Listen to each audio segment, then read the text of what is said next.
आप सबको प्रणाम करता हूँ।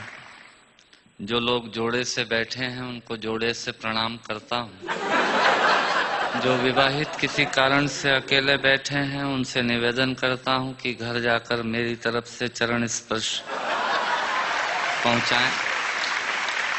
जो कुंवारे बैठे हैं उनको इलू इलू करता हूँ। उन लोगों को विशेष प्रणाम करता हूँ जो सहारा श्री अमर सिंह जी, मुलायम सिंह जी के प्रोटोकॉल में यहाँ जबरदस्ती फंसे हुए हैं, जिनका कविता से कोई लेना देना नहीं है। मैं उनको प्रणाम करता हूँ। उन लोगों को स्पेशल प्रणाम करता हूँ जो भोजन के चक्कर में ये भजन का आनंद ले रहे हैं।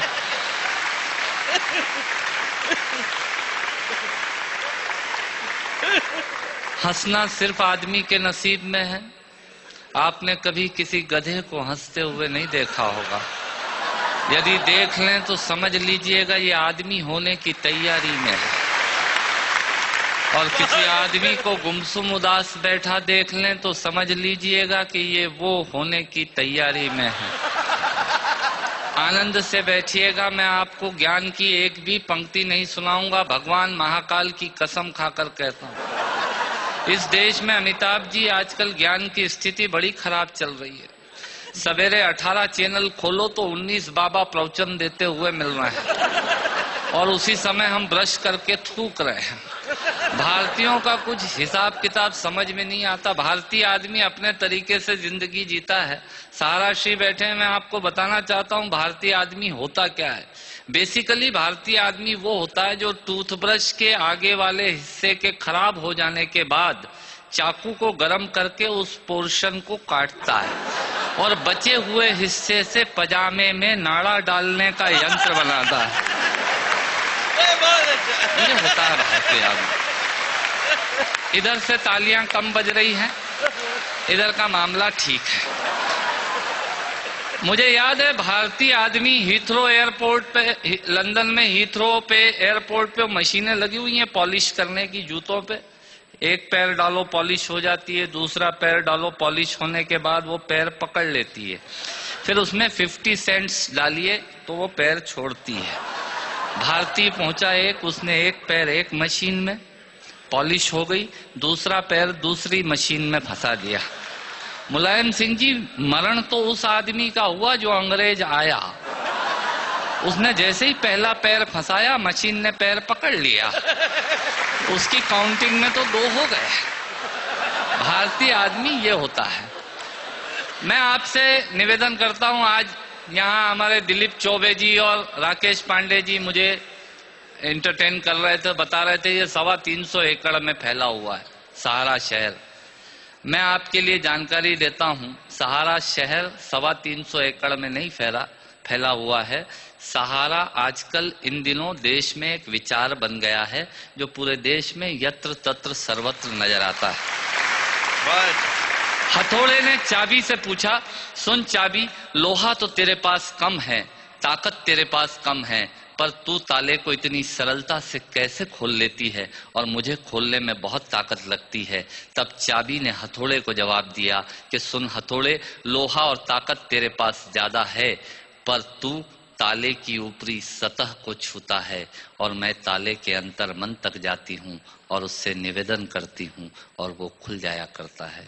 स्वर्गीय हरिवंश राय बच्चन जी ने लोगों के दिलों में उतरने का प्रयास किया, इसलिए वो 100 वर्ष बाद भी आज भी हमारे अंतस में हैं।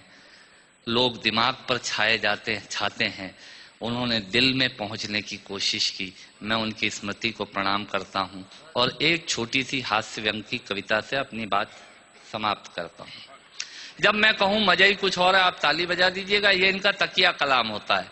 जिनके आखिरी उंगली के नाखून का भी ऑपरेशन नहीं हुआ, वो आपको बाईपास कराने के लिए हॉस्पिटल का सजेशन देने आ जाएंगे। ये होते हैं रायचंद। सुनिएगा, आनंद लीजिएगा और ऑब्जर्वेशन देखिएगा। दांतों से नाखून काटने का, छोटों को जबरदस्ती डांटने का, पैसे वालों को गाली बकने का, मूंगफली के ठेले से मूंगफली चखने का, कुर्सी पे बैठ के कान में पेन डालने का और रोडवेज की बस की सीट में से स्पंज निकालने का। मजा ही कुछ और है, मजा ही कुछ और है।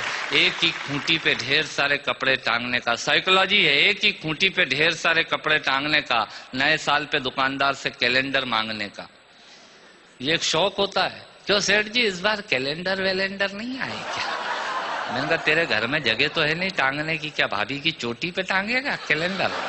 पर आदमी मांगता जरूर है, फोकट की डायरी और कैलेंडर मांगने का। एक ही खूंटी पे ढेर सारे कपड़े टांगने का, नए साल पे दुकानदार से कैलेंडर मांगने का, चलती रेल में चढ़ने का, दूसरों की चिट्ठियां पढ़ने का, मांगे हुए स्कूटर को तेज भगाने का, और खुद को नींद नहीं आने पे पत्नी को जबरदस्ती जगाने का।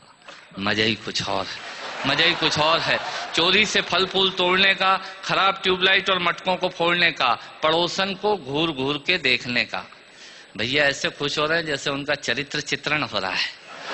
चोरी से फल फूल तोड़ने का, खराब ट्यूबलाइट और मटकों को फोड़ने का, पड़ोसन को घूर घूर के देखने का, अपना कचरा दूसरे के सामने फेंकने का, बाथरूम में बेसुरा गाने का, और थूक से टिकट चिपकाने का। मजा ही कुछ और है, मजा ही कुछ और है। ऑफिस में लेट आने का, फाइल को जबरदस्ती दबाने का, चाट वाले से फोकट की चटनी डलवाने का। भैया थोड़ी चटनी देना। ऑफिस में लेट आने का, फाइल को जबरदस्ती दबाने का, चाट वाले से फोकट की चटनी डलवाने का, बारात में प्रेस किए हुए कपड़ों पे फिर से प्रेस करवाने का, ससुराल में साले से पान मंगाने का, और साली की पीठ पे धोल जमाने का। मजा ही कुछ और है, मजा ही कुछ और है। ब्याज के माल से मलाई खाने का, थर्ड क्लास ससुराल को फर्स्ट क्लास बताने का। ससुराल किसी की बुरी नहीं होती, और साला तो विवेकानंद जी से कम बुद्धिमान किसी का होता ही नहीं है। और ब्याज के माल से मलाई खाने का, थर्ड क्लास ससुराल को फर्स्ट क्लास बताने का, पंगत में बैठ के एक ही सब्जी के लिए दो दोने लगाने का, आरती में सबसे ज्यादा फटा हुआ नोट चढ़ाने का, दूसरे के टेलीफोन से चिपकने का, गुटके और पान इधर उधर पिचकने का, कमजोर से बेमतलब लड़ने का, और पत्नी को रोज रोज परेशान करने का। मजा ही कुछ और है।